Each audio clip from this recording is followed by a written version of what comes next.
Hello and welcome back to the Let's Backflip Show Happy Hour. I'm Ryan, one of the creative directors here at Backflip. And joining me as always is my good pal, John Shoemaker. How's it going, dude? Other co-creative director. That's what I should have said. How's it going? It's great. It's going great. There's a lot of things you should have said, but I love it. Yeah. Master of all the string instruments behind him, I think. yeah, the coolest thing about it is that when I play them all at once, it's Mm. it's like a heavenly sound to the ears.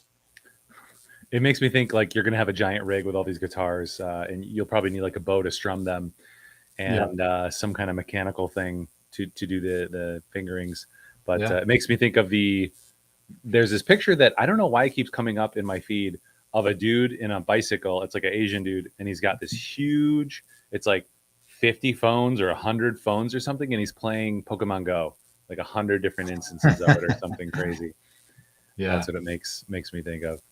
Yeah. Well, and when I play them, all these instruments on a bicycle, it's even more impressive. So. I love it. All right. Well, we're going to get to it. We're going to bring in our guest today. We're not going to wait because I don't want to wait. I want to hang with our guest. Welcome to the show, Chelsey Bowers. Yeah. Hello. We need a soundboard with applause. How's it going, Chelsey? Good. How's it going for you guys? It's great. We started getting into stuff before, and I was like, I have follow-up questions, but I'm not going to ask them because I want to get them on here. Because I could go down so many rabbit holes. Like I feel like that's part of our relationship is like totally following each other through rabbit holes. Absolutely. So I've got this great bio for you. Do you mind if I read it? Go ahead. And then we'll get your introduction from your own mouth. So you're the senior advertising and creative manager at Madison College and has been savvy marketing professional for over 20 years, including owning, operating a talent agency in Nashville and serving as marketing and communications director for Ward Brought Music and Cost Cutters. Chelsey completed a bachelor's degree in marketing MBA in project management from Lakeland University of Wisconsin and an additional MBA in digital marketing from Rutgers Business School. She's been with Madison College for nearly 14 years. And in that time, she's been an integral part of referendum, accreditation, and strategic planning efforts, serving as combined charitable campaign chair, led the Grow South Madison marketing campaign, which funded the Goodman South campus, and driven strategy and creative success for several successful campaigns. Oh, that's a mouthful, but you've had a storied career. Yes, it's been a lot of fun. Yeah, so that's kind of your CV. Like, who are you? Who are you, and what do you do? Give me like the third grade explanation. I'm a quirky, creative being that loves to do hard work. I love to solve problems, and I love to have fun doing it. I love to work with great partners and, collaborate and have a lot of fun getting a lot of cool projects down the pike. I love to think big picture and, see where we could be in a year or where we could be in 2 or 3 years. So, I love those. If you're looking for that big picture thinker, I'm your girl. If you're looking for those details, I'm ADHD girl. So, the big planning I can do, I need a little assistance with those details. So that's really who I am. Yeah, the different skill sets are so helpful, and it's been so fun working with you because I feel there's some kindred spirits in the way that you creative and the way that you think and ideate and stuff like that. So it's been for me, it's been a blast to work with you on projects because like we get to come up with crazy ideas, but then we develop them into something that we can actually produce, which is really cool. Yes, absolutely. I was just writing the creative brief for the VR project the other day. And so, this virtual reality project that we have going we're creating a series of videos for those listening in, and they're VR videos. And even trying to explain this to my new boss, Keisha at Madison College, I'm like, I had to wrap my head around the creative brief first to like be able to see her, like allow her to see the vision for this in full scope. Because, if I just handed her that script, um, I think she'd be like, girl, are you smoking the left-handed cigarette? Because like this is some crazy stuff, right? So I really just wanted to make sure that it was in a good place, and that I could really explain our vision for that, right? Because it is hijinks, and it is this immersive, really fun, crazy experience to give Hmm. prospective students like an idea of what Madison College is, and to have us thought of as thought leaders, right? I mean, Hmm. like, this is going to be an innovative experience. And so for them to have, this crazy cool experience, I can't say enough of how much I love partnering with you guys. I really can't. I appreciate the fact that you love, working with me. I'm grateful for that, because I think you guys are absolutely geniuses, and creative geniuses, as well as professional geniuses in your realms. And it's one of the greatest joys of my life is working with you guys. Truly, I remember seeing a video when we were watching the Addies, and I saw your name, and I was like, we're working with them next. And it's been a great partnership ever since. Well, thank you. Ryan Yeah. just disappeared. I know. Ryan's like, I'm out. Mic drop. It's true. I couldn't handle the praise. Yeah. I was out. He had Yeah, to Ryan, you're so bashful. he had to go for a minute so he could cry and wipe Mhm. tears.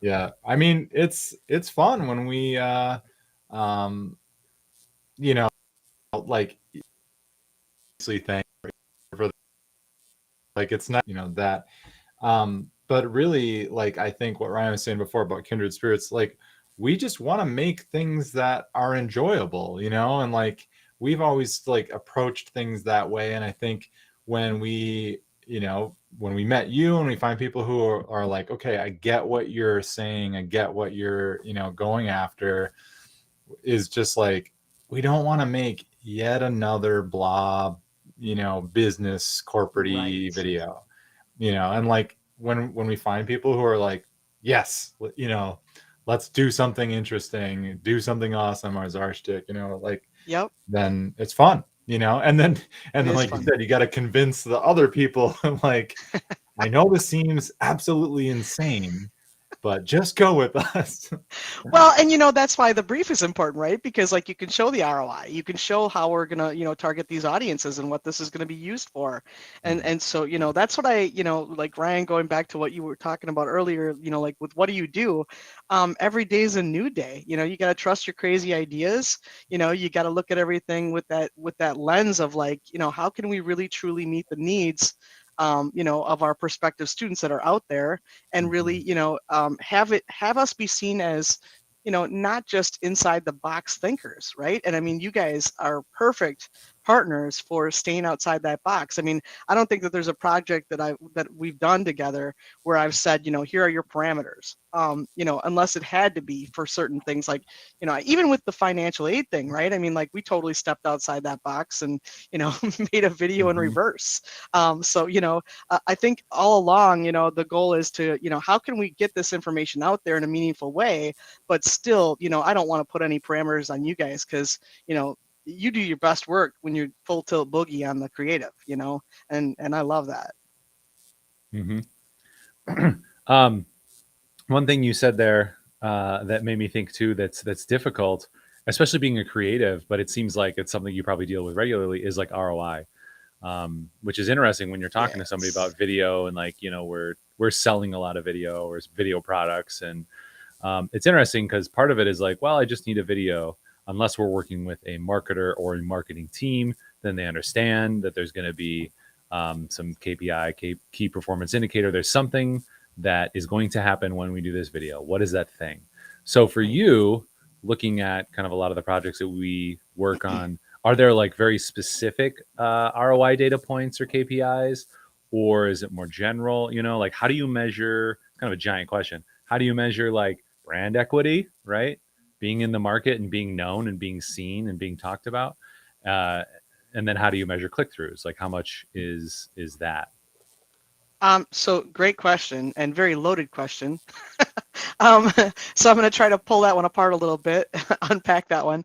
But like, so one of the greatest, one of the things that we look at on a regular basis is our click-through rate, our ratio for that. That's a big ROI indicator because, of those who have seen it, how many are actually engaged with it to take further steps, right? The tough thing about being a college is a lot of students will, ponder that a lot. They will, you can go to some of our web pages and a student has come back 100 times before they actually take that next step. It's not something that they do lightly. It's something that a lot of times, they really mull over and procrastinate on before they get to the place where they actually take that initiative. So that's why click-through rate is a big thing for us, because we can see they click through on that video or they click through on that ad, and we know that they're engaged. And then we can look at landing page visits, from unique visitors to know how many has that landing page increased in, new prospective students taking a look at it. But from an ROI perspective on video, it's really about like, how big picture, like we know the cost of the videos and how do we think we're going to, get that return on our investment? That's ROI, right? And so where are we positioning this, and how are we driving this video to really, make an impact and to really pay for itself? And so for us, we did, plenty of meetings internally about how we're going to use these VR videos to really make that ROI pay off. And so, we're looking at our career quiz and, creating an algorithm for that really aligns with this video project. We're looking at, having it on YouTube, for public display there. And then also, those ads that we're going to do, that are those little snippets that we're going to do to tease people, are going to drive them to the YouTube channel or the YouTube videos, right?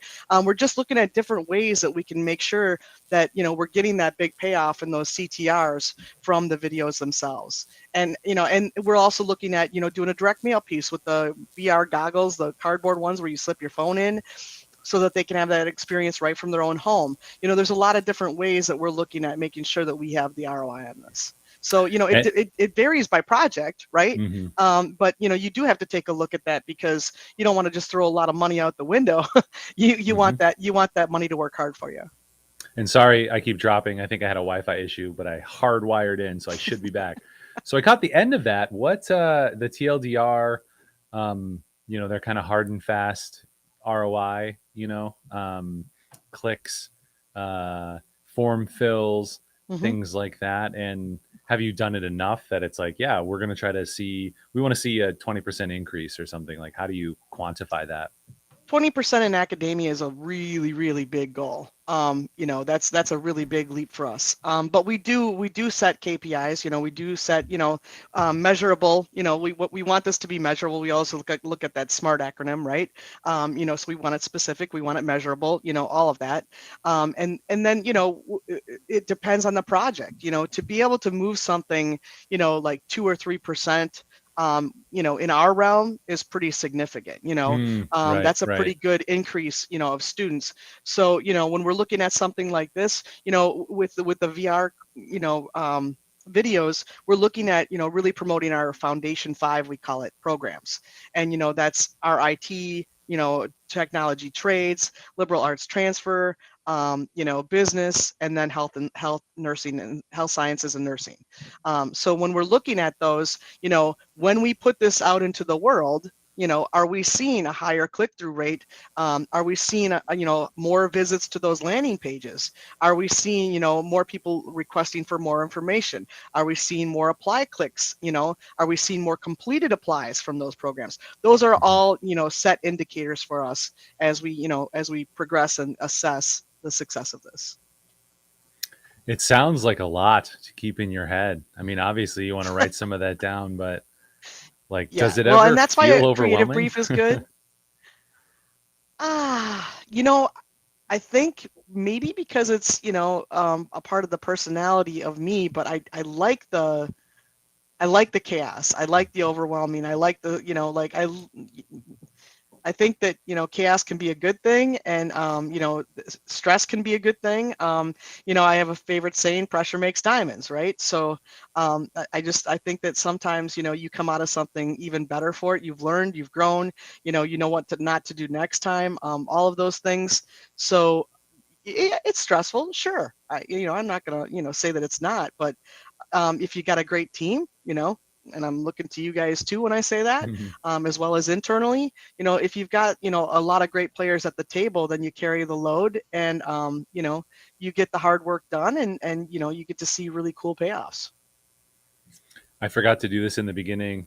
This is a happy hour. I don't know if you grabbed anything.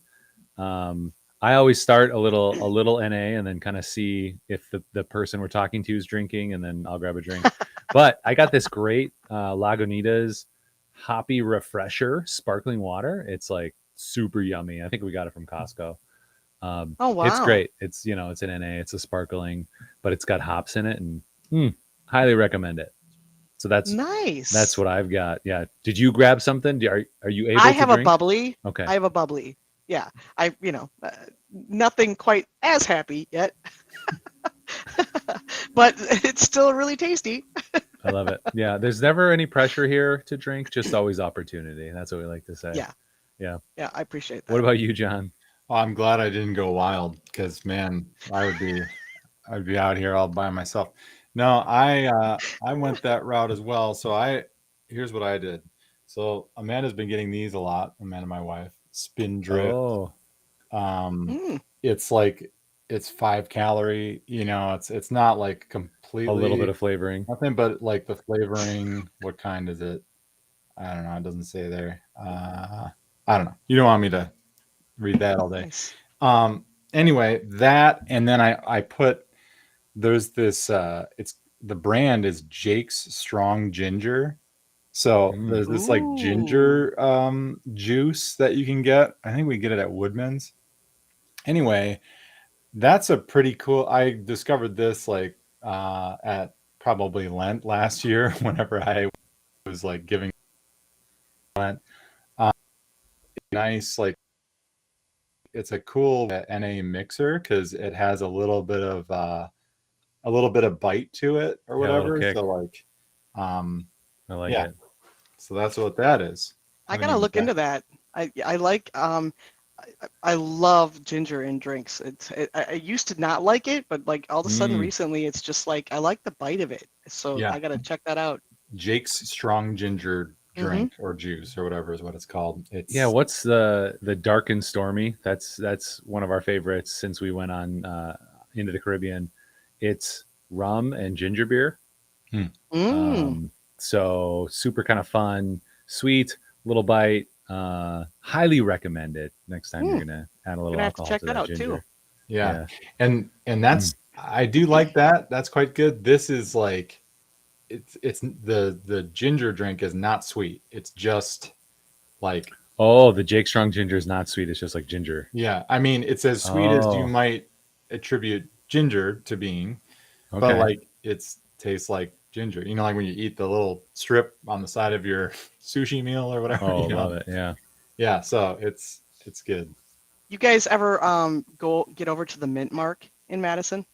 Yeah. I've only been there once, but yes. So they have this little, concoction that they create from scratch, and it's like a ginger and some other juices, like lemon juices in there, and some other things, and they mix that with whatever your mixer is, and it is one of my favorite things. So you got to try that. Is It's that the one really that they good. have on tap? Yeah. Yep. Yeah. Yeah. I think we had one of those when we It's were there. really good. Yeah. Do you get to go out much in Madison? Do you like to go out to eat? I get out, here and there. I mean, a lot of weekends are already taken up for me, because because of gigging. So I get out when I can, like go out during the week sometimes, go out during the weekend sometimes. So, but love to support local businesses and, love to get out when we can. Yeah. What's just because you said Mint Mark and I love that place. What's like your favorite place to go to? Maybe favorite place like, and it's okay if you're like, oh, I love to go to the I don't know Red Robin for comfort food. But I also want to hear like a fun local Madison place too, like if it's like a new Yeah. place you've discovered or Oh something. boy. So I love Lazy Oaf. They've been Oh they've yeah, been they've been they're like family. They're like family away from family for us. And they have great food and like just it's just great people there. And I've known them for years, so always love to give them love. And then like locally here because I live in Monona. So there's a new Italian restaurant that took over for Angelo's that was in Monona. And I can't think of the name of it right now, but you guys got to try it. It is ooh, absolutely the best Italian food I've ever had. It is let's see, so good. And Fratelli's. Fratelli's, that's it. Yes, Okay, it is. I mean, really good Italian food. And then for your just hanging out in the sun and stuff. There's also Waypoint and Breakwater around this area. That's fun to get to. Just to hang outside and enjoy yourself and maybe listen to some live music. So those are some of the fun stomping grounds. What about you that guys? ooh, wasn't ready for that to come Ah, back. I'm like typing out notes. I love it. I like to get people's recommendations and then try to follow them. What about you, John? I'm gonna finish typing my notes. Okay, so man, do I love like a good meal and good restaurant. I love eating and stuff, but my life in the last several years has not like lended itself to that. The amazing places we go are like when we're like out of town on a shoot or something. Um, so I'm positive I would love any of the recommendations that people ever give like locally, but I don't get to go much. The the one that's been on my radar a little bit more recently, um, I've only been there once, even though I've lived near it for 13 years. But our friends, Aaron and Heather, Ryan knows them, Mhm. have gone there recently, and they're like, "Oh, we got to all go together."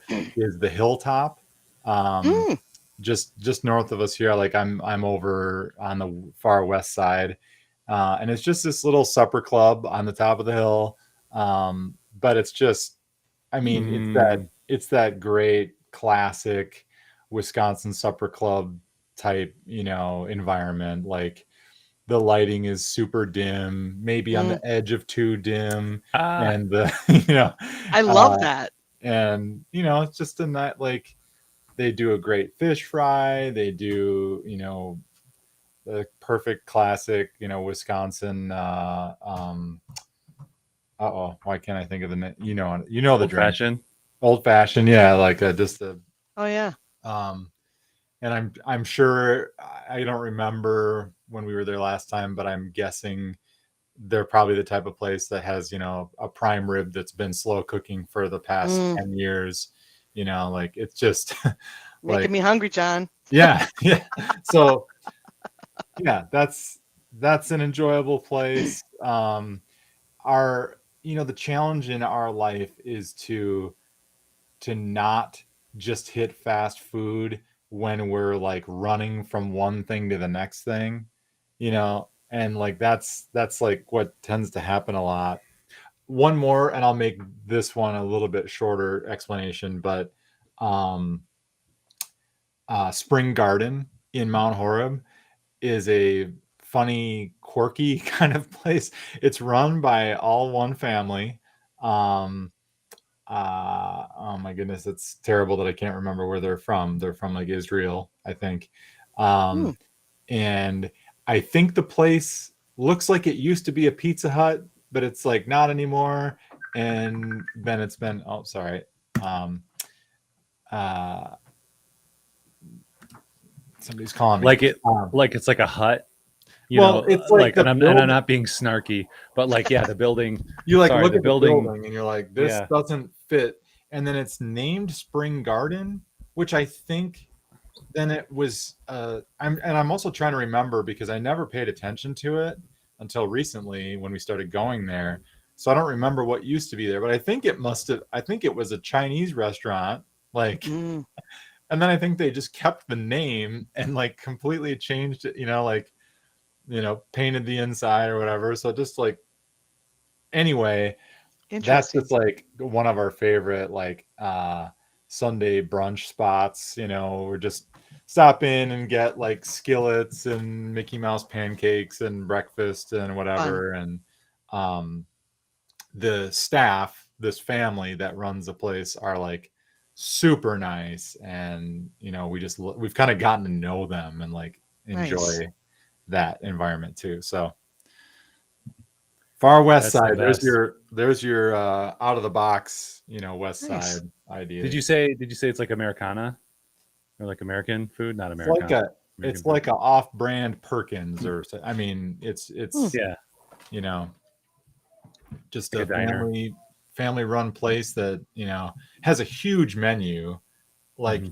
you can get a lot of stuff, but it's just a nice little, you know, I love the breakfast food, so Get like a good what is that? Chicken and waffle. I don't I know haven't if we had Never one of had those. that. I've Yeah, I've never never done had that. that. Yeah, I want it though. Like I feel like next time I see it, I'm gonna get it. It sounds amazing. I even follow a guy who does food recipes, and he's like, "Here's how to do your chicken and waffle. You know, your healthy You know, chicken I and see it on waffle." the It's menu and I awesome. think I've got to try that sometime, but it never wins. You know, Mm-hmm. uh, it never wins on the breakfast decision. 100% agree. it's Yeah. good. I had a up in Duluth one time, Duluth Grill, which unfortunately changed. I don't even know if they're still open. They're not open for dinner anymore. If they are still open, they just became an only lunch spot. But they used to have an item on the menu, and I would get there like once a year when we go up for this camping trip, called chicken and what? That's what that's what it said on the menu. Uh, Can you do that again, John? it's such good advertising right there. Can you do that again? I don't know if I can repeat it as good. That was great. Yeah, chicken and what? Uh, Yeah, so how's that spelled on the menu? Oh, lots that's of great. A's, lots of What? A's, With a question mark at the end? Yeah, and a question mark what? at the end. What? Yep. But it was a Nice. pancake, not a waffle, with like fried chicken on top of it, with like goat cheese, and then like a reduced caramelized like syrup, like maple syrup with seasoning or whatever. Oh, it was so good. Yeah, Now I see why they said what, because it's not with a waffle. that mix of sweet and savory, Oh, like that yeah. can be really, really good. That's why I'm really interested in chicken and waffles. Never had it though. Where Sweet and were salty we? can be awesome. Yeah, we were just at yesterday, a men's group that I have. No, Dairy. It's that place in Monona by on Cottage Grove by 51. Oh, Um, Dairyland. Dairyland. Yeah, I Hmm. wanted to say Dairy Bar, but I'm like, it's not Mickey's Dairy Bar. Hmm. Dairyland. Yeah, that's fun. They've got Yeah, good it is. food. And Cottage Yeah. Cafe for breakfast over there is killer. Like one of Oh, the best I breakfast places. don't think I've gone to Cottage Cafe. See, this Yeah. is why I want to have this conversation. Cottage Cafe is killer. I want to learn more. Let's see. So, my food choice. We love Heritage. We've never been there. You know, Chef Dan Fox. We've never been there and not had just the most amazing food. Um, Mm. Heritage is only trumped by my favorite spot up in Minnesota. It's in Minneapolis. It's a place called FEMA's. We've been there many Mm. times over like the last 4 years. We got to know the maitre d. We got like the a triple star treatment or whatever, and the food is like out of this world. So that's not here, but Heritage is here, Cool. and we try to make when there's a special occasion like an What is the food anniversary or at something. Heritage? I'm gonna pull it up because I am terrible at this. Like we always get like super fancy versions of everything. So like Mm.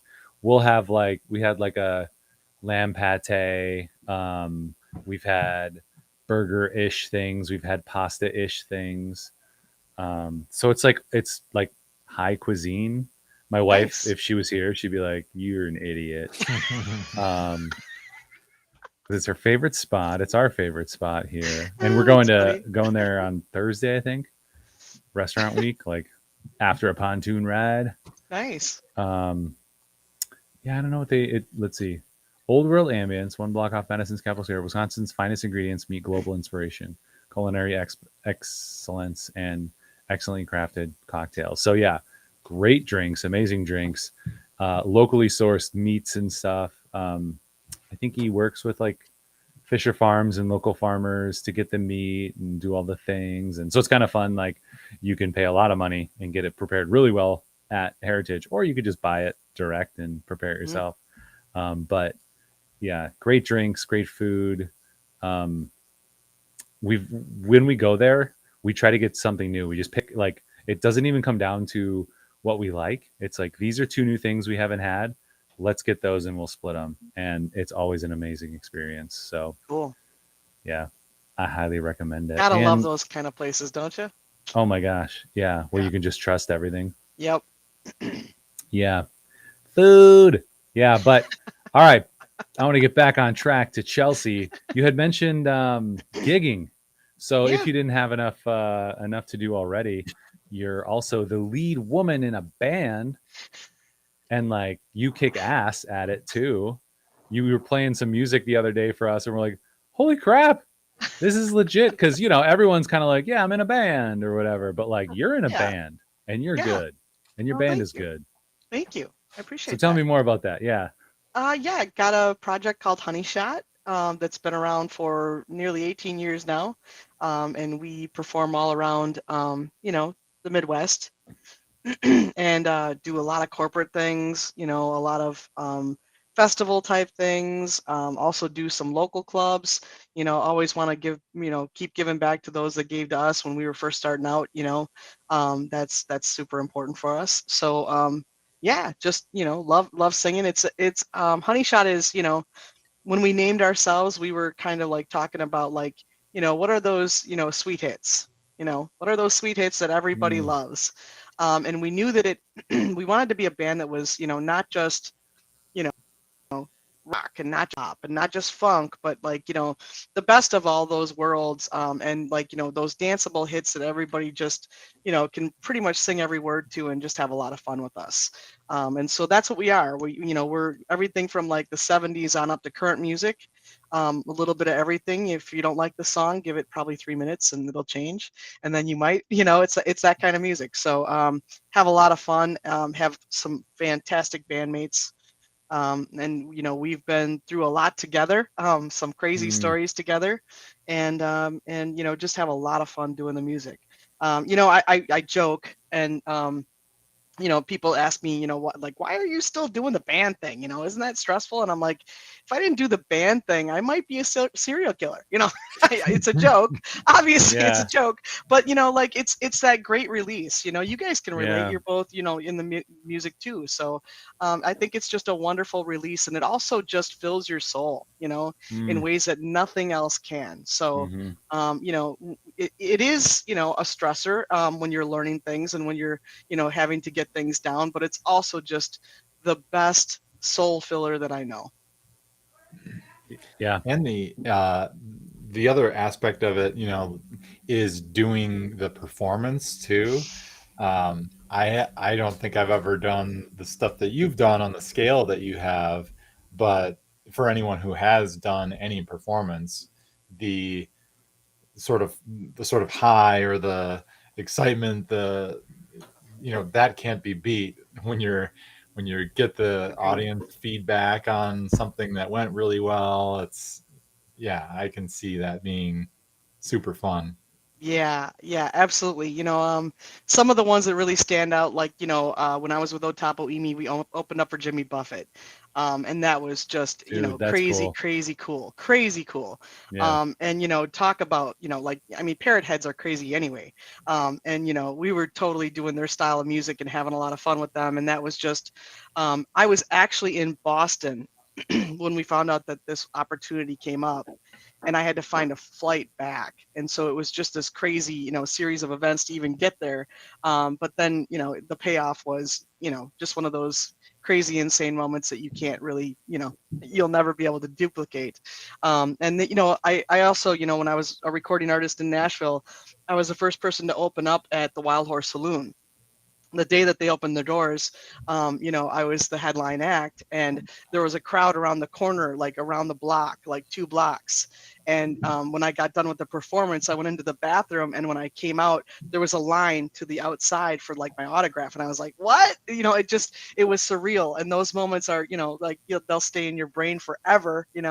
And absolutely, there's no better high in the world than being on a stage with the crowd. And me and my bandmates were talking last night about those moments when you don't have the crowd, right? Because Mhm. if you're a band, you've had those moments. And there was a time when we were doing some hoity-toity corporate thing, and it was there was probably like 1,000 doctors and dentists in the room. And we were background noise to them. They all had their back to Mm. us, and they were just doing their own thing. And finally I said, you know what, guys, we got done with the song, and I said, everybody turn your back to the audience and don't do a thing until I say anything. And so we turned our back to the audience, and the entire room went from like hustle bustle loud to slowly quiet, quiet, quiet, until you could hear a pin drop. And I finally turned back around and I said, hey guys, we're here to give you a great show. Please give us the respect of listening. Thank you. And went into the next song. And from that moment on, the dance floor was full. And like at the end of the night, I had so many people come up to me and just say that they had mad respect for me doing that, and it was the moment that changed the tide for us. And really made that show really fun, and we had hundreds of people on the dance floor for the rest of the night. But it takes a different mindset to do something like that too, because you never know if you're gonna take somebody off doing it. Yeah, and, Yeah. and putting yourself out there in such a way, Yep. like obviously performing, and you've practiced a lot, and so you're super comfortable, but you never know what could happen. And like, Right. I feel like those difficult moments, those awkward moments, embarrassing moments, like you said, harden you into diamond, but in a good way, not Yeah. like Right. so you're inflexible, but it's like, yeah, so you've gone through awkwardness, you've gone through difficulty, you put yourself out there, you put your emotions out there, Yeah. and you survive. Absolutely. Yeah. that's Have that's you all a part of it. have you always sung now, or is like from as long as you can remember? Like obviously you've got to be talented if you're still doing it, after 14 years with this one band. Like I don't know, what do bands 18. last, like 3 months? 18, sorry, excuse Yeah. me. 14 years at Madison College, was that right? Yep. 14 at And Madison 18 College. Yep. years, You got okay, it. 18 Yep. years with the band. All right. But like what is a band? How long does a band usually last? Like 3 weeks, a month, a year? Like, you know, they're pretty ephemeral, but to be with one group consistently for 18 years, and you also work with other groups as well. Like you've obviously got to be very good at it, a skill you've developed. Like have you always sung? Did you sing growing up? Like what about that? Yeah, I drove my mom nuts. I mean, that's just the honest to God's truth. I was that kid who, like, I'd have other friends over, and we would create, like, a day full of shows and performance. And so it would be Oh, like, that's we're awesome. gonna do, this soapbox, and then we're gonna do these commercials in between, and then we're gonna do, this play about this, and then like, and it was, like I planned out the entire day for us, Mm. and then my mom would have to sit down and watch the entire performance, and bless her for being open to that, because she's not a music person. She doesn't like, she would have never ever have like a radio on in the house or play any music. Mm. So she wants the music off, she wants quiet, and she just had the wrong child. She wanted a special daughter, and she got her. Just and in a when I different way. And when I was 11, we went down to, we lived right on the water, and there was a resort right next to us. And so I always made friends with all the, resort kids every week, and we'd, have a bunch of fun together. And we went into the lodge, the bar restaurant area, and there was a band playing, and they were doing, Mm. like all that polka music, right? You live in the Midwest when you've got a polka band. um, and so I went up and asked them to play like "Roll Out the Barrel" and "In Heaven There Is No Beer" or something, because I love those songs. And this sweet lady, she said, do you want to sing them? And I was like, what? And she's, do you know them? You want to sing them? And I'm like, sure. And so she handed me the mic, and man, that thing's been welded in my hand ever since. I just Wow. fell in love with it. I fell in love with the entire, concept of it. And they hired me for $50 a week to go to gigs with them and just sing like 4 or 5 songs, and that's where it was born. I couldn't think of a life without it. That's awesome. And it takes like a certain type of person to be able to get up on stage, like that vulnerability again. How old did you say you were? 11. Dude, that's awesome. Yeah. Yeah, I can't and even it's imagine. funny that you say that because, like, my husband, he's an awesome singer. Like, he's got a great voice. And like, if you give him Clint Black on the radio, like while he's in the shower, he will nail that. But if you ask him to do that, like a karaoke night or something, it's a Mm, whole different thing, because it is, it's people watching you, and it's putting yourself out there in a pretty big way. And if you screw mhm, up, it's for the whole place to see. So it's a whole different mindset, to do it publicly than it is to just, be in your home and feel comfortable mhm. about it. I've thought about karaoke too, and like you either have to just be talented, super talented, and know a lot of stuff like you, or I feel like you have to like prep karaoke. Like I don't know songs well enough that like I need to prep some songs and be like, okay, these are my karaoke songs. Because if I got up there with other songs, even though you get the words, be like, Yeah. like that's inevitably going to happen unless I prep it. I don't know. I mean, you get the little. They don't do the like the bouncing ball anymore, but they do, like shadow in the Yeah. words for you so that you can go along with it. So it's not like you don't have the words provided to like follow along. So if you know the song relatively well, you can do a pretty good job of it. I don't. I think it's on, Ryan. I think you, me, and John need to go to a karaoke night some Yeah. night and just have some fun. Well, and I feel like John's a pro. Like I feel like you and your wife have done that before. There So we have there's an art to karaoke though that I'm not clearly in that crowd all the time because there are songs where I'm like, okay, I know I can do this one. I know it's in my range. It's gonna sound good. And then you do it and you're like, that song's not that interesting, like in this setting. Yeah. You're like, it's not a fun like party song or something. And then somebody else gets up who's just like drunk and can't sing at all. And people are like Yeah. loving it and just going insane. And you're like, Because okay, it's a fun anthemic song that they can get yeah, behind. Yeah. yep. Yep. And you're like, okay, I just need to pick better songs. So, Yeah, but that's true. I mean, but that's true like with band life, with anything in the music mm, world, right? I mean, like, like for us with Honey Shot, like part of the formula for us is it had to be a top 10. It's got to have a great tempo or be slow. It can't be like those mid tempos, they just die. oh They just yeah. die on the vine when you're out, performing. And the worst thing that you can have happen is that dance floor to clear, because the odds of you getting all of those folks back, it's tougher and tougher as the night progresses. So you can't have anything that's in the mid-tempo creative area. mhm, It's really got to be like about those fun, pleasing songs. yeah. One of my best though, I think, was we were at this friend's wedding. It was a very small wedding, and they were kind of doing their own thing throughout. So like they actually had karaoke at their wedding. They didn't really have a Oh, fun. dance. It was like a small. We were in like a lodge or something. It was like a small lodge, and they had karaoke, and people were doing stuff, and it was fun, and there was a little bit of dancing happening. And then I told Amanda, I was like, Amanda, you got to come up. We got to do this one. And we did A Whole New World. And that was a hit. That was a Oh, that's awesome. Oh, that's fantastic. yeah. I could see you guys doing like Never Ending Story too. Oh, yeah, yeah.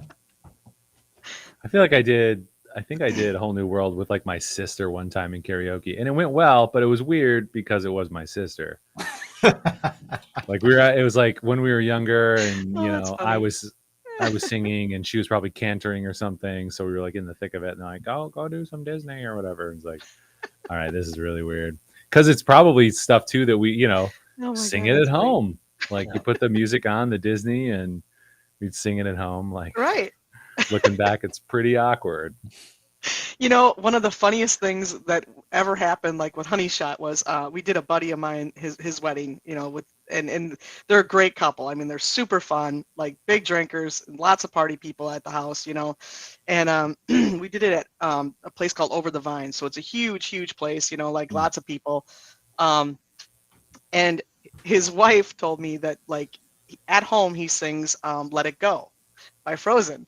And so during our break, I put that song on and gave him the mic. And I mean, it was one of those moments that never to be duplicated. Like he was, he was singing it and the whole place got singing it with him. And Oh it my was gosh. just, this epic moment for him. And it was just so fun. I mean, and if you can do that, that's just a win. Hmm. That's just a That's total like win. that, and that moment is so movie worthy. Like, it's those moments in your life where you might Yes. step out and do something a little uncomfortable. So like, I'm always trying to do that. Like my wife's like, "Hey, do you want to go do this thing?" I'm like, "Nope, I'm an introvert. I want to sit and read and not talk to people."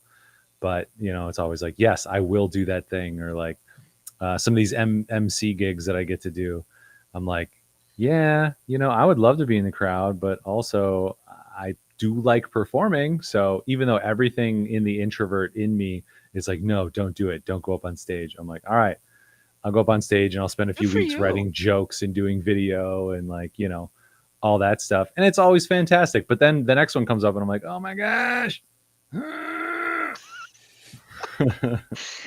My husband hates me because like if there's anything like publicly, I just love it, like I just gravitate Sure. toward it and can't wait to do it. And he, like him giving, like a presentation to his team, he just gets, anxious and sweaty palms and all that stuff. And he's like, "Oh, how do you do that?" And so I give you a lot of credit, Ryan, for like stepping outside of that box. Cause if you're an introvert, a lot of that stuff can be really, really challenging and really stressful for you.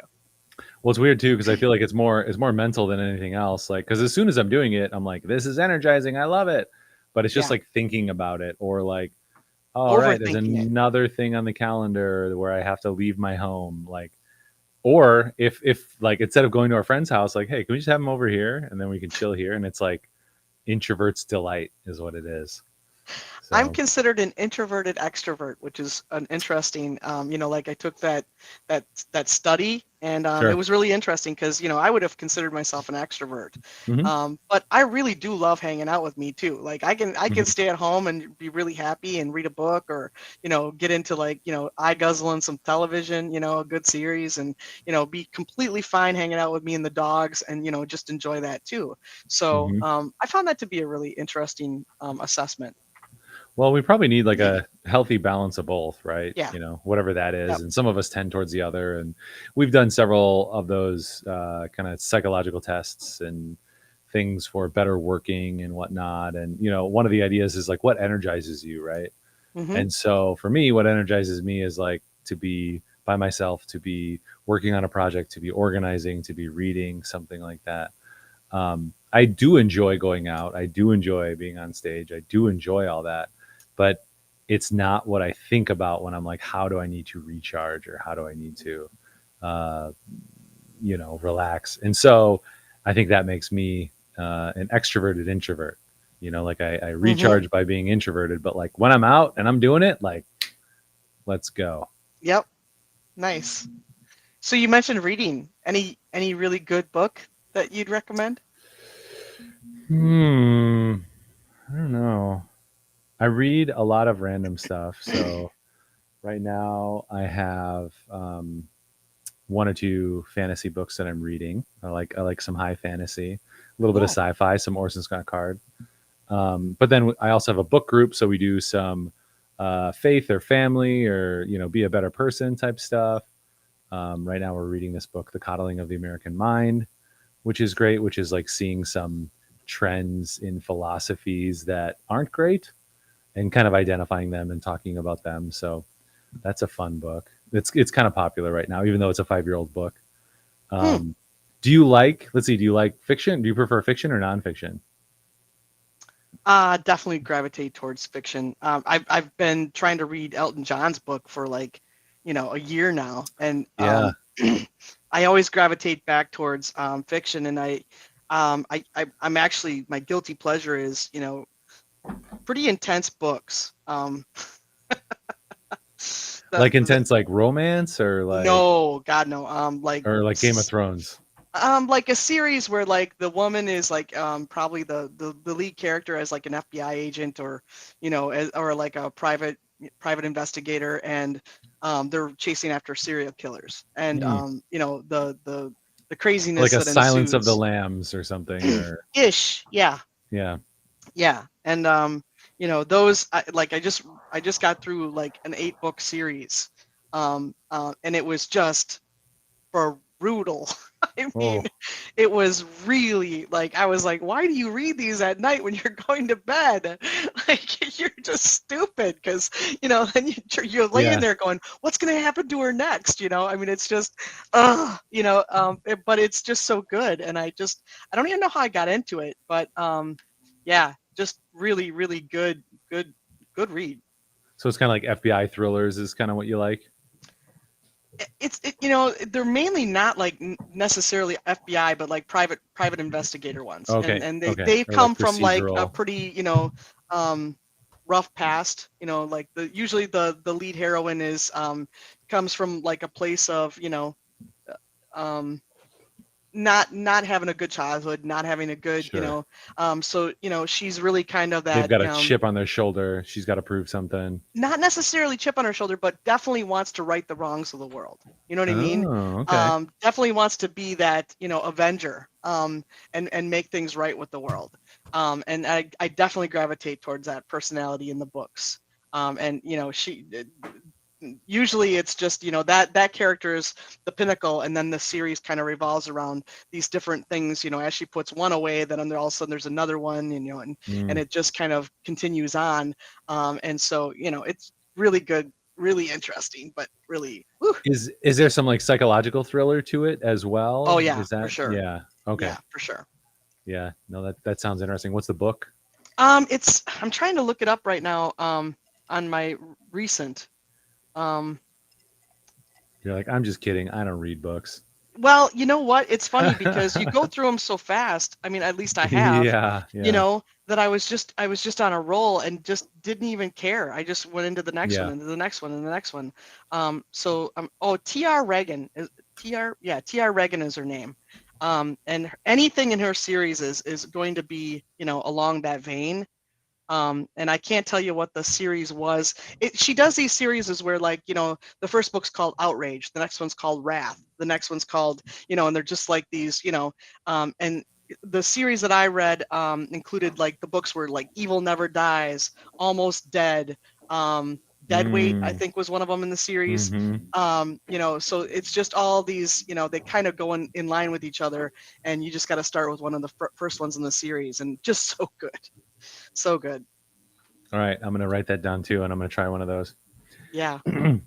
Yeah, I enjoy, and it's funny. It's like we were talking about it last night or yesterday, or whatever. Like The Firm, The Pelican Brief, like all these the John Grisham books Hmm. from the '90s that were made into movies, and I was like, I don't know why, but I like loved those. And it's maybe like the intrigue and the thriller kind of aspect of it. Maybe Yeah. it's like the comeuppance, like somebody usually there's a comeuppance that happens. Well, and it's That's usually really the fun. taking down of a bad conglomerate. Like, Hmm. it's usually the big bad actually gets theirs in the end.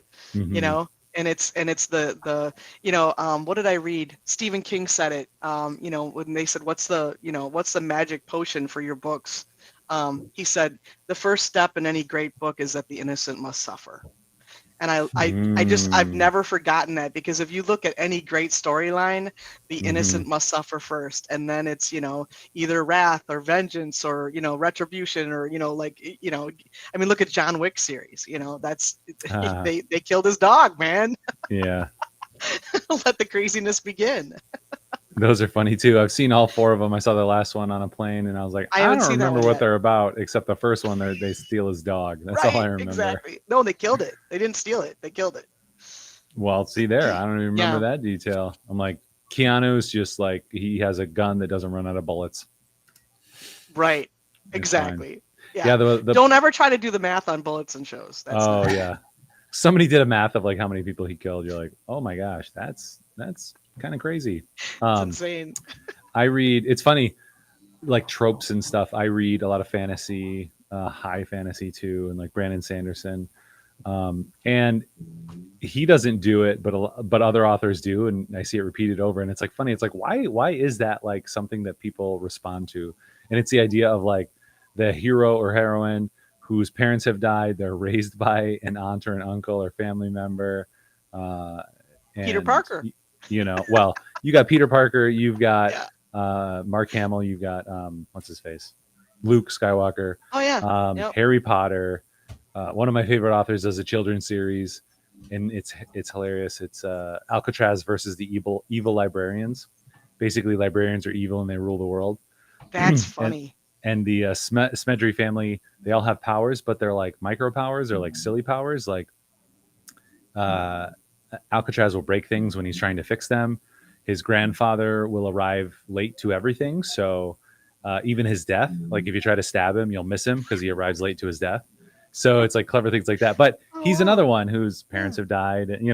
It's like this weird thing. You get cultural things that happen Yeah. Well, that and I lead think us you into kind these of find tropes. out the truth behind the writer sometimes and stuff. Like Mm, look at Walt Disney. Walt Disney had a terrible relationship with his Disney's. You'll see like the wicked stepmother, or if there's not even a mother in the picture at all.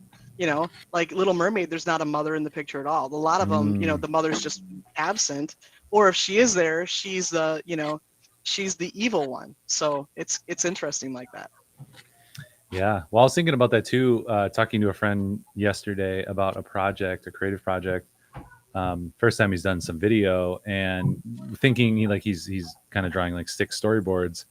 And I was like, let's also think about the camera movement and how the camera moves and how the camera communicates things. So it's different in that it's not necessarily like a specific reflection of somebody's history, but it's a tool that shows, somebody's perspective. So let's make the camera a little more handheld and a little more off key and like a little bit more edge shots and things as opposed to more typical framing to show some of the character's anxiety. And like as soon as I said that, his eyes lit up and he's like, oh yeah, Oh that's yeah, right. Like that's really we cool. all respond to this, Mm-hmm. and we all respond to those tropes. And the thriller, there's something to that construction. Mm-hmm.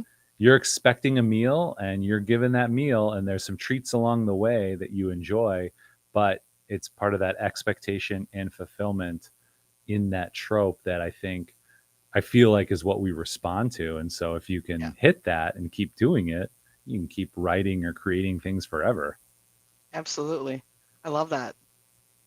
Yeah. Which kind of what we're doing, to some degree, is like Absolutely. how do we do the things that we love or enjoy, or how do we put that into pieces that can promote a thing or a school or an event or uh, whatever you're promoting, right? Yeah, how do you tell it in a meaningful way that really resonates with the audience? That's the big question to answer on every single thing that we do is like, yeah, we want the cool factor, but it also has to resonate with that audience, and it's got to be beyond cool factor, and like, Hmm. ooh, that's the magic question. That's if you can get that, whew, you're doing something. Yeah. So that cool factor, the imagination, like what is a process that you think that you enter into to help you come up with these ideas, or to help you be creative, to flex your creative, muscle? Um, there's a pretty crazy hamster in my wheel already in my head. So there's a lot of internal, a lot of internal, like fun happening already. And then, you just align yourself with great partners and great teammates, so you can do some cool brainstorming, right? I mean, like I remember the first parts of the VR project were just us getting into a room and going, like, okay, we know we want to do this. What does this look like? and just really Mhm. throwing some stuff out there and going, oh, I like that. That might not work. Yeah, I like that. And we're still doing that with some of this, right? Because Mhm. when you're looking at higher education, it's kind of a different realm than, like if you're just, a corporate company, right? So, Mm. some things that might work for corporate wouldn't work for higher ed. So, it's still finding those lines and those balances between like, yes, we want to make this cool, fun, exciting. We also know that there's some things that probably shouldn't, necessarily touch on, so it's I think it's a great question. It's just a really different process, how long have we been, really fine tuning this? A year? Yeah. Right. And we could have pulled the pin on this earlier, but would it have been right? And would it have been as good as it's going to be? Because John, when I looked at that script that you sent, we are I mean, like, it's looking awesome. There's a lot there. This is, yeah. One of the other things that we try to do, that we're trying to think about, instead of this is a hard thing to do in business, organization, commercial marketing, is the inclination, especially for people getting started in the industry. This would be good for anyone who's watching, who's like, oh, what are the things to learn? Your mind initially wants to go to, okay, what are the key takeaways, or what are the keywords that we need to give people, and what are the programs in the case of the college, what are the programs and what are their features? But that's not how you connect with a human being. It's Mm-hmm. instead, it's like, what are the fun stories that are going around in the world right now? I just saw this movie, I just read this book, I just saw this play, whatever it is. And then start kind of playing around with those ideas and connecting to some popular themes right now. What's going on in the world? What are people dealing with? What are young people concerned about, anxious about? Yeah, being relevant. And then writing something from that angle, and then saying, okay, well, how can we set this then in the setting of the business organization, whatever it is that I'm working on? Yep. So that's where, you know, sometimes I think back, we talk to people about this all the time, about what should I study and whatever. So sometimes I think back to how, I don't know how much of my college, that I'm using, but studying the stories and famous films and film history and stuff like that actually does come up more than I probably think about, or realize, because I probably could have learned the technical aspects of just how to put it together pretty quick. You can do that through some YouTube videos and stuff. And a 2-year degree Yeah. at Madison College as well. Yeah, exactly. Well, or maybe, I'm just making the case for whether, because you could learn the technical aspects maybe even shorter, or try to on your own. Mhm. But whether you're going to Madison College for a 2-year degree, or whether you're going to UW for a 4-year degree, or whatever, getting around people and diving a little bit deeper into the material and learning the things. My kids are all middle school aged right now, so we're right in that hot spot of like, well, what am I going to use this for? And learning the stuff that you don't know what you're going to use it for is going to come back around later eventually. This is the counterpoint to a lot of what we often encourage people with in our work, because people will ask us, well, what do I need to study in our industry? And we're like, I think you just need to start working. I think you need to start getting experience and working with teams and Yeah, understand. Uh, apprenticeship. so that's a different side of it. But yeah, back to the main point of just the stories and what connects with people. It's never I'm like, it doesn't matter the detail. People will ask, well, do you guys have experience in healthcare? I'm like, I don't know, but it doesn't matter. I know human beings. I know how to speak to an individual person, and though that's how you connect with somebody. And then it's like, okay, what are the details of the thing? Just fill in the details later. And you can make it creative and make it tightly woven in some fun, creative ways. But that's not the main basis of what it is that you how you connect with somebody as a viewer.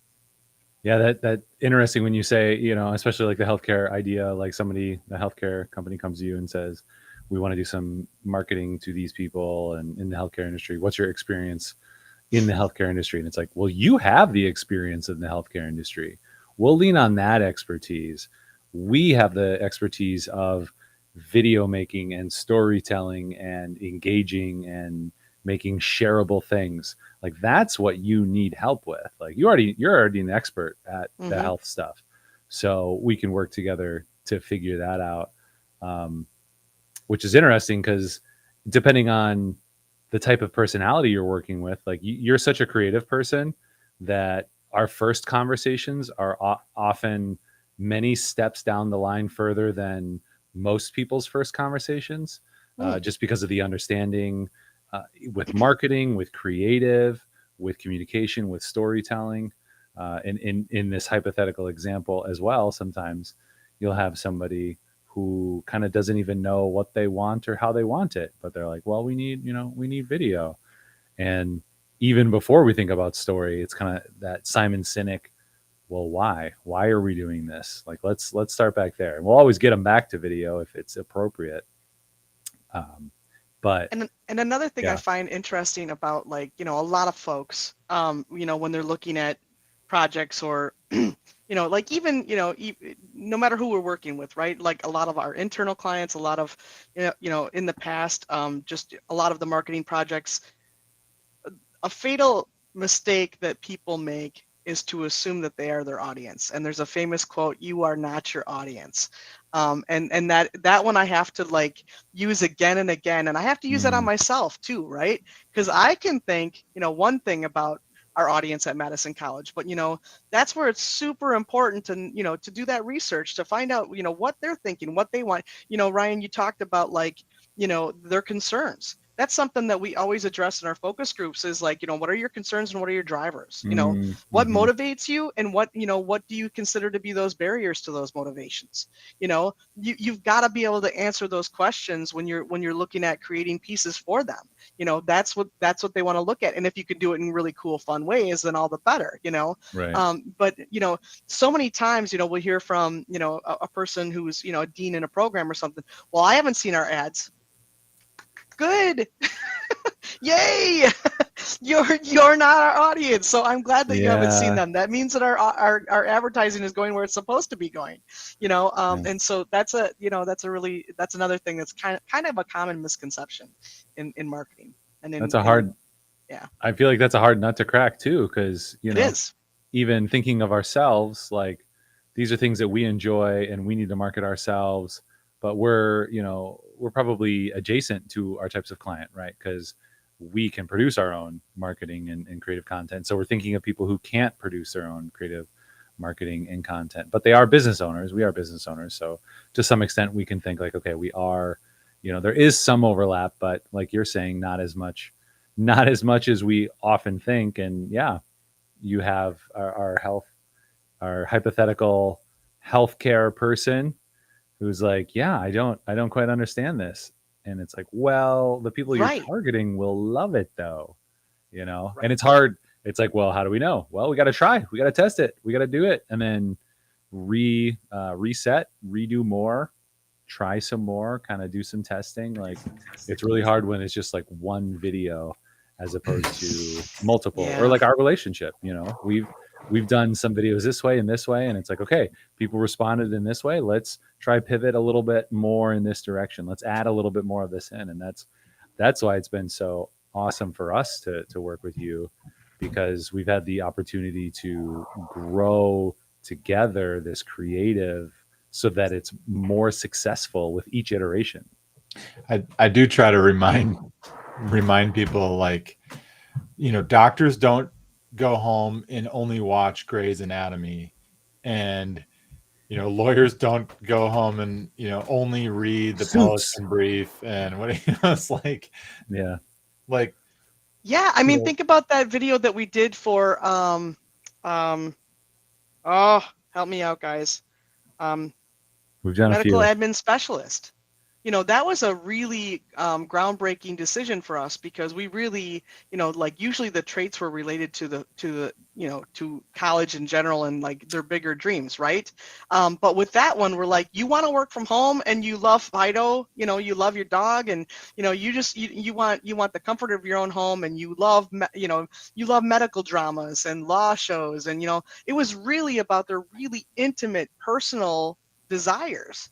It Mhm. didn't even have anything to do with really like their program, right? We just talked to the program leads, and they said what was a common thread among the students, and we went, let's do this. And that was incredibly successful for us. Incredibly successful for us because it's really about those traits that really about those students who want to go into that program. And if you can hit that, if you can hit that magic spot, woo, that's awesome. Yeah, identifying what your target wants or likes or thinks, Mm-hmm. and incorporating that. Yeah.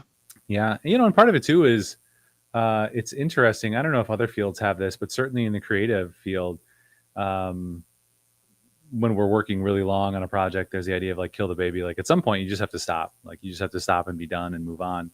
But same thing too with creative.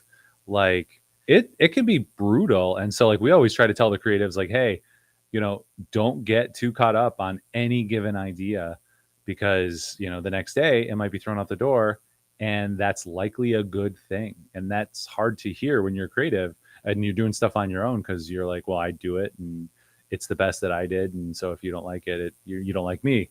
It's like that kind of modern philosophy as well. But as creatives, it's kind of the was that Creativity Inc. Really resonated with John and recommended it to all of us. And there's that idea of kind of solution oriented creative development. So somebody comes up and does some creative, and instead of saying, no, that's not the direction I want, you can kind of say like, how about we try to move towards this? Like, here's the problems that I see. We don't have enough of this. It's not doing enough of this. And, you do that well. We've done that several times with the nursing script as well. We have a new version of that's really great. And when talking with the team, we're like, yeah, it doesn't really matter how many times we have to rewrite this thing until we get it to a place that it feels good to everyone, like it's going to be successful for everyone. So that's And something we try to encourage our young creatives on yeah. too. If yeah, you and haven't that's a read tough one. if you haven't read Creativity Inc., I highly recommend it. I will. It's people have compared it like if you've heard of the book Good to Great, a lot of people have read that one. Mm-hmm. They're like, that's what this is for the creative industry. And the one of the examples that stands out in my mind is the movie The Incredibles. Have you seen the movie The Incredibles? Uh, it's super I'm a fun. I'm a Okay, cartoon junkie. If it's been a cartoon, I've likely seen it. Yes. okay, it's super fun. Superhero family and stuff. Mm-hmm.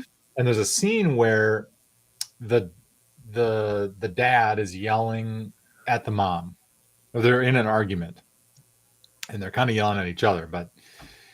And in the focus group stuff, they're like, I don't like this scene. It's too, like it feels too aggressive. Like it's really like uncomfortable with this big, huge guy, yelling back at his wife.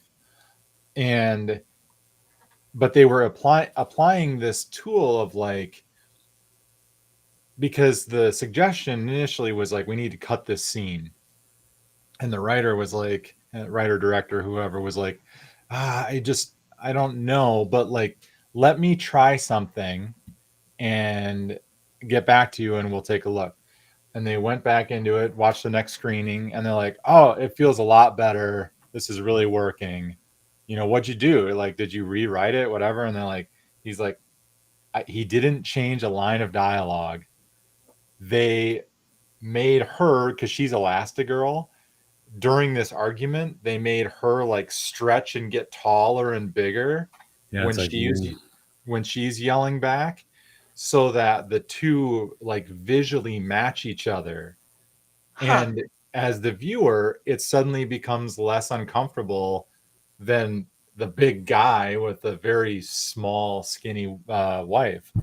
Um, so they're like The that was dynamics balanced out better. illustrating Yeah. the Yeah. point that like identifying a problem is fine and good to do, but when you're doing like a focus group, you don't the focus group doesn't need to suggest the solutions. I mean, they can Right. suggest solutions, but they don't need to Right. dictate the solution. They just need to say there's a problem here. Mm-hmm. And then the way Pixar handles it is like they let the director or writer, like, okay, you have to address the problem. You don't necessarily have to do what people were suggesting, but it does have to like fix some way. And it was kind Mhm. of a cool way to unlock some creative like problem solving.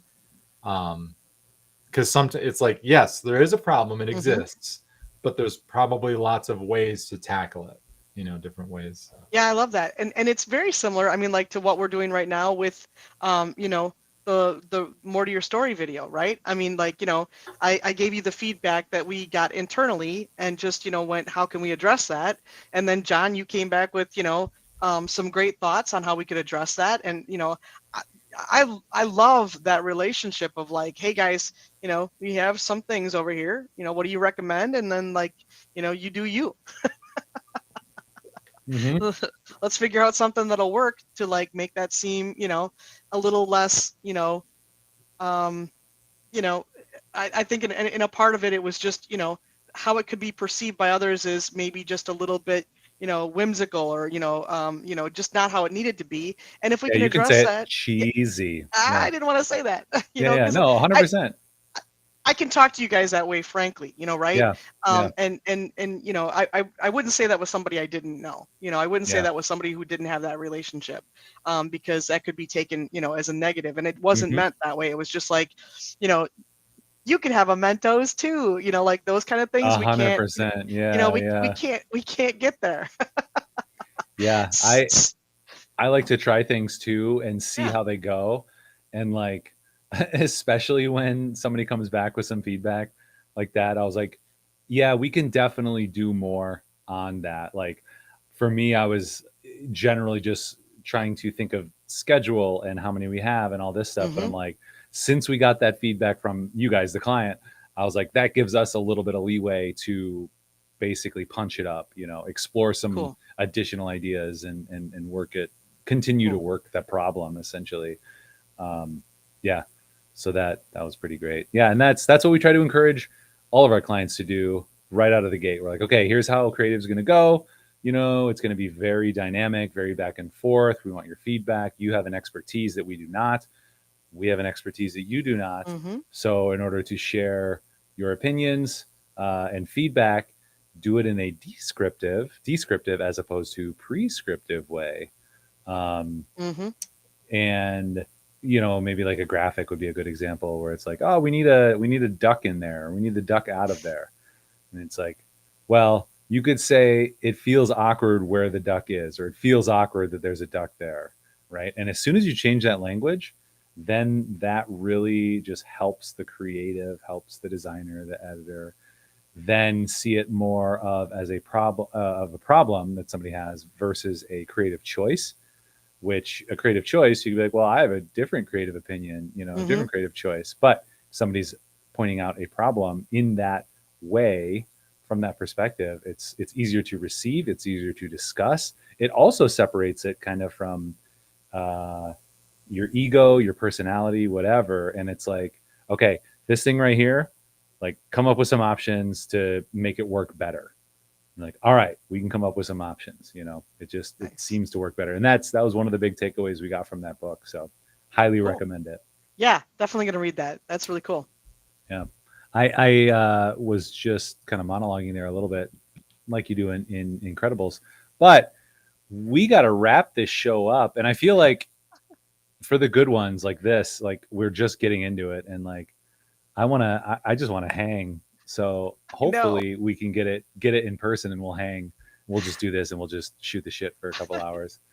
I've noticed that that's a habit too. Like when I'm in the studio, we could just, go down rabbit holes and have great conversations. And I truly, truly appreciate that and value that about you guys.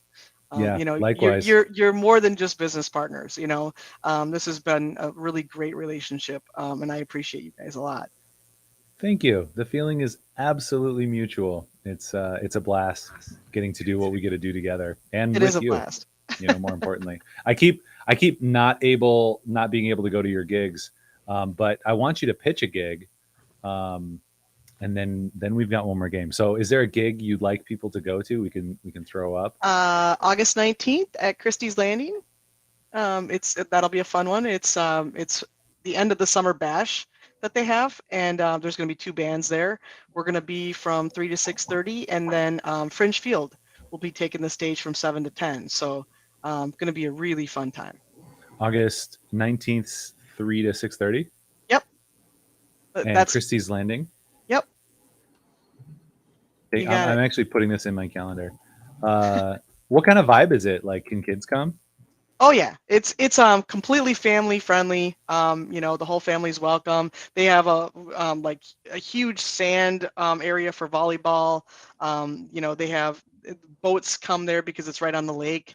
So it's they got a tiki bar outside, and then they have the Love band it. outside, and it's just completely nothing but good vibes, tank tops and flip flops. That's the You've vibe. said so many things that are my favorite things. I love it. That's completely what Christie's Landing's all about. I love it. There we go. We'll post that too. There's Honey Shot. You can check them out on Facebook. Follow, like, subscribe, do all the things. We do have one more game as we wrap up here. We didn't prep you for this though, but I hope you're ready. Okay. And if you're not, I can vamp or John can vamp. But it's time. Truth is a lie. Or I guess I should have said it's time for. It's time for to just and alive. All right. So Luke, can you put us all up on the screen? We're going to play a game called Two Truths and a Lie, where you tell us three things about yourself, and one of them is a lie, and we got to try to guess which one is the lie. So you want to trick us. You want to trick anyone who you might know who's watching.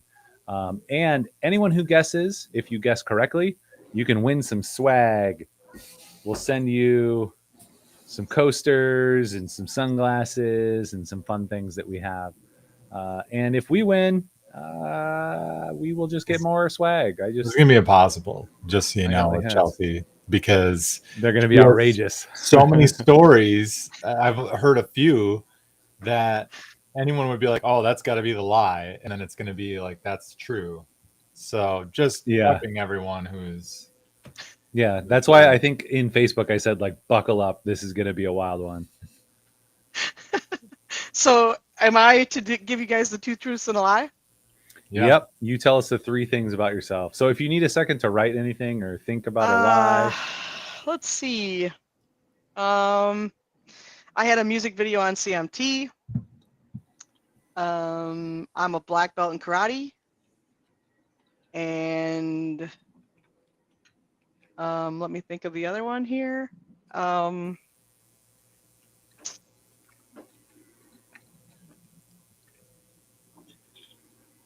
I owned a recording studio in Nashville. Ooh. I think we could play this game like 10 times with Chelsey, and she would have not get any right. Yeah. Mm-hmm. All right. We like to process these out loud too. So if you're at home, you can throw a guess into the chat there. I think Max was on at some point. Max may or may not know some of these. I feel like I know some of these. We didn't even get into any cruise ship stories or anything. Like, not yet. There's so many. So that's like what I'm episode 2 into it. Just like literally anything she says could have been like something that. Mm-hmm. Okay. Let's see. So if you listened into the bio, you know a little something about Nashville. We know Nashville is a place. If if you saw our post yesterday or the day before, you know something about her martial arts prowess. So I don't these are good know. ones. Yeah, John's just like, I don't pay attention to that stuff. And you know that she's in a band. Everyone knows that she's in a band, and Mhm. sang with many different groups. So, but music video on CMT. I know. Yeah. What are you feeling? I know. I mean, I feel like I wouldn't want to fight her, but I don't know if I don't know if it's because of an official black belt or not.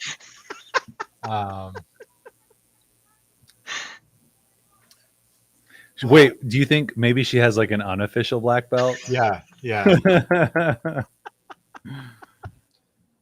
Like her husband's like, yeah, you could kick my ass. Here's a black belt. Like she got kicked out for being. She's like one of the bad guys in Karate Kid or something. I love that. That's great. So I got kicked out of the black belt class. That's fantastic. Yeah, you're too badass. You guys, that's fantastic.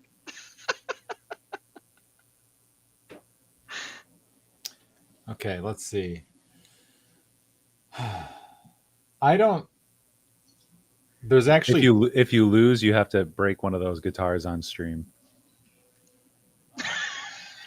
Ouch. There's Choose wisely. there's one that's already partially broken. That some of these one of those ukuleles is legit, and the other ones are just like the kids just like drag it around and stomp on it and whatever. That's awesome. Okay, man. All right, before you guess, there's a couple of viewers. So Chelsey told us 3 things about herself. One, she and one of them's a lie.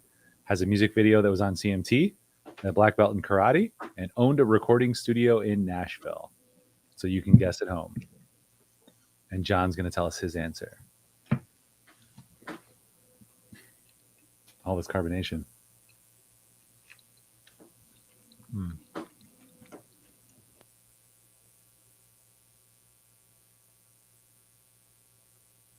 Are you still thinking? I'm still thinking, and I'm chewing, but we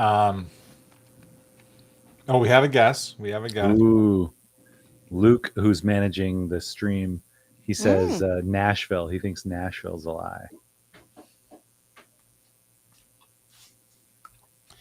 Okay. I even feel like I've heard some of these stories, but I can't remember the details. I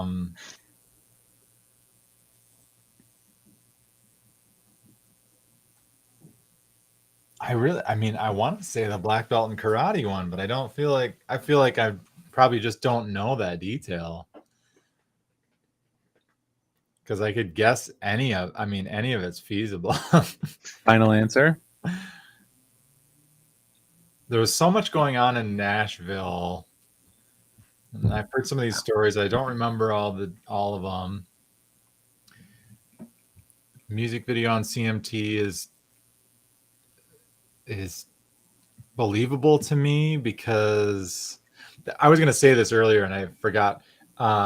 It's always fascinating to me when there's like people that you meet or and they're just they're working in Madison, Wisconsin at the college, doing marketing but you don't know that these people like open for Jimmy Are Buffett secretly badasses.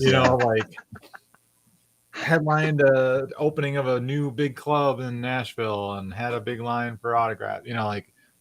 It's always cool to like find out that stuff. There's stars among us. Okay, I don't know. I'm off my game today. I'm just going black belt. Black belt is the lie. She's got a green belt. What's the All right. Now I'm going to go through mine. So you owned an agency. You own and operated a talent agency in Nashville. So I feel like that might be recording as well, because you would want to record talent and showcase them.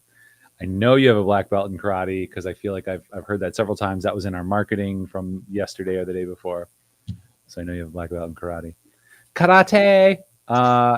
So I, against my desire, like I want the music video on CMT to be true, but maybe it's like MTV. Maybe you did a smart lie.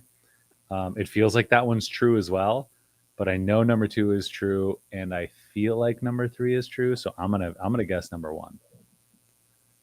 Yeah, and Emily Pearson was asking, isn't a talent agency versus recording? Yes, but that's what I'm wondering. Like, was a recording there? So that's what I'm going with. So I'm saying 1. John said 2. Luke said 3. I'll stick to it now. I like to do it without extra information. So Luke wins. I gave you guys a kind of a smart lie. I was, it's a talent agency, but it's not the other piece. It's not the other component. We actually had a third-party vendor that we used for the recording studio. So we partner with that, with that company, but we didn't have that in-house. So kudos to Luke. Yeah. Luke's won 2 weeks in a row. So I'll just, I did this last week. So Luke, you can just have that. There you go.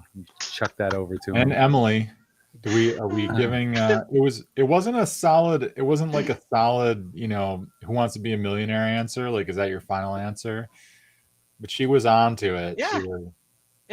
She deciphered between the two, which is that's what I was trying to do, is like give one that was sort of close, but not quite, keep it in. So you had a music video on CMT. That's pretty rad. I'm glad Yeah. that's true. I wanted it to be true. Yeah, and actually, Jerry Durkin, who did the Thunder Rolls video for Garth Brooks, was the videographer on the set, and he completely volunteered his efforts, and he had a camera that was like insane cost. I mean, it was like $150,000 camera at the time,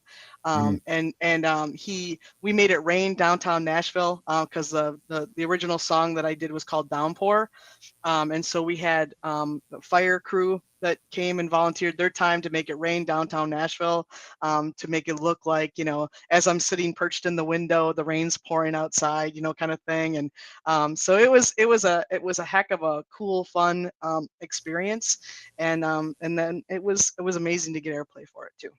Dude, that's cool. Yeah, it was really cool. Was that you were singing for that?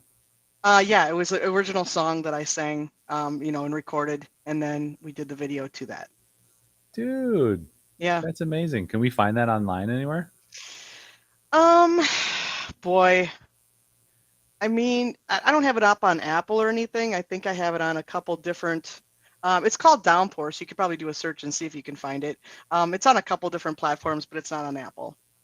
Cool. I'm gonna look it up. I'm gonna sleuth this afternoon.